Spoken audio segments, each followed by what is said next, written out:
Good morning, YouTube. Welcome to my channel, the Simple Mommy Life channel. My name is Kayla, and today I just wanted to do a follow-up video on a breastfeeding video that I had made yesterday on different ways to increase your breast milk. And it dawned on me how it could be easy for a first-time mother especially to think that you have a lowered milk supply. And it's one thing if you just want to increase your milk supply, and it's another thing if you're seriously worrying about it and you have this feeling that you can't shake off, that your milk is in jeopardy, that it's drying up. So I just wanted to do this follow-up video where I talk about 5 things that do not mean that your milk supply is low. Hopefully, this will provide the reassurance that you were looking for, mama, and just kind of shed some light on what can be normal, like what a mother can expect in their breastfeeding journey. I will also be sharing the link to my other video, Ways to Increase Your Breast Milk, in the description box below. So if you are looking for ways to increase your breast milk, I have plenty of tips for you guys, so just check that out. It's going to be in the bottom in the description. So yeah, to go back to the topic of this video. So I do just want to start off by saying that I am not a professional. I'm not a doctor, a lactation consultant, a nurse. I am just another mom that has had these worries. So moms, I understand where you are coming from when you are worried about your breast milk production and you just don't know what is normal, what is not normal, like how should my breasts feel and look after so many months of breastfeeding. So that is why I am making this video for you and my past self. So let's take a look at the 5 things that do not necessarily mean that your breast milk supply is in jeopardy or lowered. But of course, if you do have a medical condition and you do need, some professional help, go get that. Okay, so before we dive into the video, I did just want to talk about a couple of very clear signs that you have a lowered breast milk supply. So if you are dealing with any of these things, this should be a #1 indication to getting that help that you need, or looking for ways to increase your breast milk supply. So the video is actually things that don't mean that your milk supply is low, but I did just want to put this out there just in case any of you guys are looking for this information. So the first thing is if your baby is not wetting and dirtying enough diapers in a day. So a baby will typically wet between 6 and 8 diapers each day. So if you are not getting those PPs, that is the first sign that your baby is not getting enough milk. Things as well, such as your baby not gaining weight, your baby being significantly underweight. So if your baby is 5 months old and she's only weighing 10 pounds, that could be a way to tell that your breast milk is lowered. And things as well, such as signs that your baby is malnourished. Okay, so the first thing that I see a lot, like moms worrying about, is that their breasts are soft. This is very normal. So after you are breastfeeding your baby, especially after the first, I would say, 4 to 6 weeks, because the first couple of weeks it's very common for you to feel engorged. Your body is just getting used to how much breast milk it should make, and it's not, your milk supply has not quite regulated yet.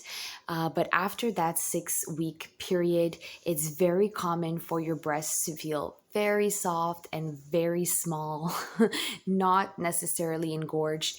And there are actually women that never get engorged, that have soft breasts from birth. But basically, what I like to what I like to tell other moms is that soft breasts are working breasts.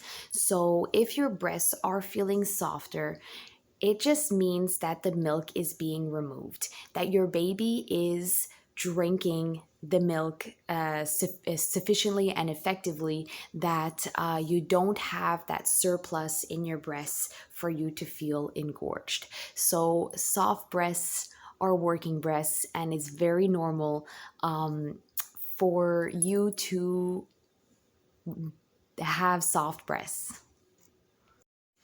All right, and number two is you don't have leaky breasts. So that was one thing that really scared the SHIT out of me. I never had leaky breasts, even in my pregnancy, even after birthing my baby, and even now, 7 months later into breastfeeding, I guess I'm just one of those lucky moms that has never had leaky breasts. But that was definitely a concern that I had at one point in time. And let me just reassure you guys, is very normal. And even if your breasts do leak a lot in the beginning, after your milk regulates, and especially after a couple of months postpartum, it's very common that your breasts stop leaking altogether. Never leaked before, or if they were leaking before and they've stopped leaking, that alone is not enough for you to tell whether or not your milk supply is lowered. It is very common after many months of breastfeeding, and your body regulating to the amounts that your breasts just stop leaking.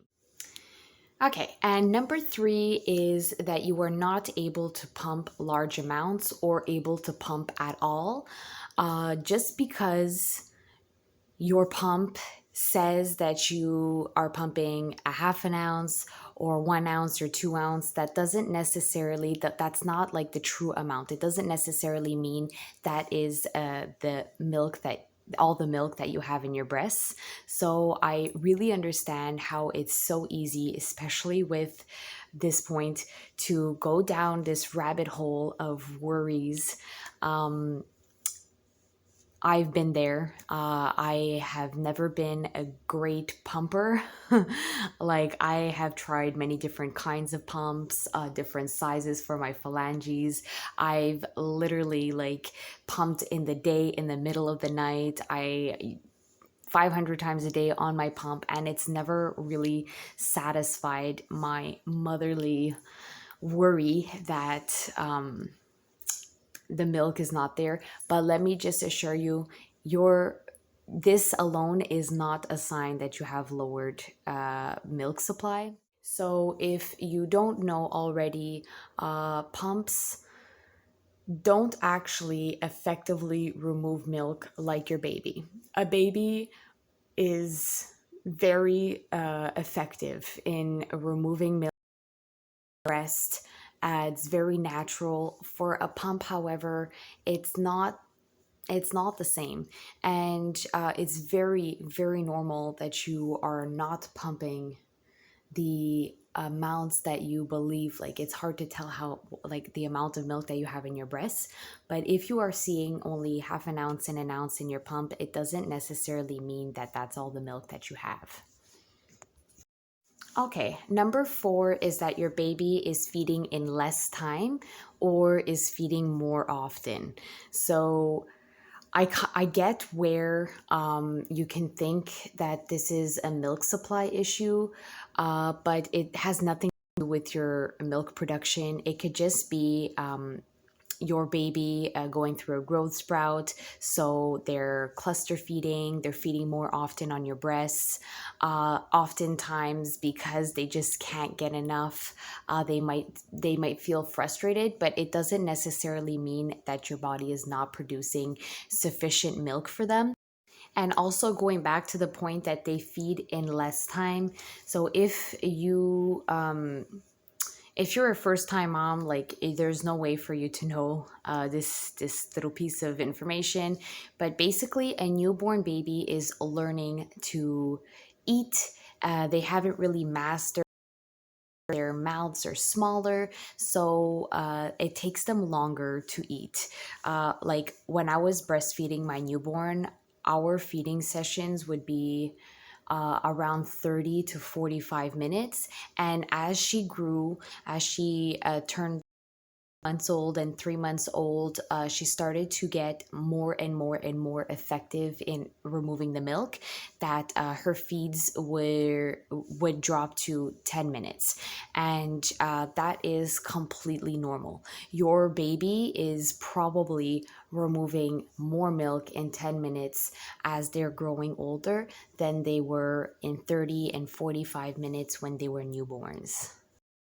All right, and the last thing that doesn't necessarily mean that you have a lowered breast milk production is if your boobs have stopped feeling engorged, or if you've never felt engorged before, and if you don't feel the letdown while your baby is drinking. So, engorgement. After breastfeeding for so many months, and after your body regulates to your baby's drinking amounts, so your body will, after a couple of months, will know this is how much milk I need to produce for my baby. You are going to stop having those moments during the day and when you wake up where your boobs feel really, really engorged. And that's just completely normal, even if you've never felt engorged before. Even if you haven't felt engorged in your pregnancy, if your breasts don't grow when you're during your pregnancy, it doesn't mean that you can't breastfeed, and it doesn't mean that you're not going to have milk. So that is definitely a huge myth. And not all women, like myself, feel the letdown. Like, I have no idea what a letdown feels like. I just put my baby to my breast. I can feel her sucking, but I don't feel anything happening inside my boobs. And it's not a reason for me to worry. All right, mamas. So that is all that I have to say for this video. Um, I hope that this short video was helpful, and that I provided you guys with some positivity and some reassurance if that is something that you guys are losing sleep over. Of course, if you really feel like you have a breastfeeding issue, contact a lactation consultant. And if you're just a regular mama like myself, and you don't know what to expect, you don't know how your boobs are supposed to look, and you just needed this little pet talk, I am so glad that at least I could help one person. And yeah, I'm going to comb my hair. My baby is waking up from her nap, so please, if you haven't already, I know this is not like the best of my videos, but if you haven't already, please hit that subscription button below and notification bell. Again, my name is Kayla. This is a Simple Mommy Life channel, and I love to share my tips and advice on breastfeeding, on pumping, on cloth diapering. I have lots of content on my channel on everything and anything related to motherhood. So if you want to follow me on this journey, and if you just enjoy videos like these and are looking for other videos on breastfeeding, because this is a breastfeeding one, hit that subscription button, and don't forget to click the icon bell so you can be notified for my future videos. So have a happy Saturday,